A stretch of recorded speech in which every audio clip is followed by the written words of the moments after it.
সম্মানিত দর্শকবৃন্দ, এখন যেখানে দাঁড়িয়ে আছি সেটা আমাদের প্রত্যেকের চেনা জানা একটি গাছ, কিন্তু সেই গাছের নাম আমরা কেউ জানি না, হয়তো বা অনেকেই।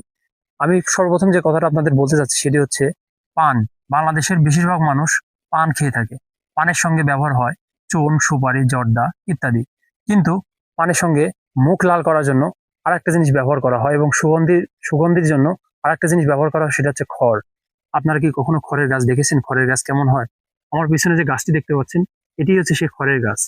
যে গাছের যে গাছের বাকল ছাড়িয়ে এখানকার ছোট ছোট টুকরা করা হয় এই খড়ের কাঠের, এবং এই কাঠ দিয়ে একসময় তৈরি করা হয় খড়।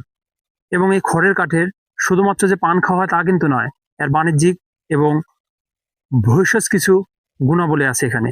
যেমন কারো যদি ডায়রিয়া, আমাশা এবং পাতলা পায়খানা হয়ে থাকে, তাহলে কিন্তু এই খড়ের কাঠের পানি খেলে সেটা কিন্তু নিরাময় হয়, উপশম হয়। এবং কারো মুখে যদি ঘা হয়ে থাকে এবং চর্মরোগে আক্রান্ত হয়ে থাকে সে, তাহলে বলা হয় যে এই খড়ের কাঠ পানিতে ভিজিয়ে রেখে কুলকুচি করলে সে ঘা থেকে নিরাময় পাওয়া যায়।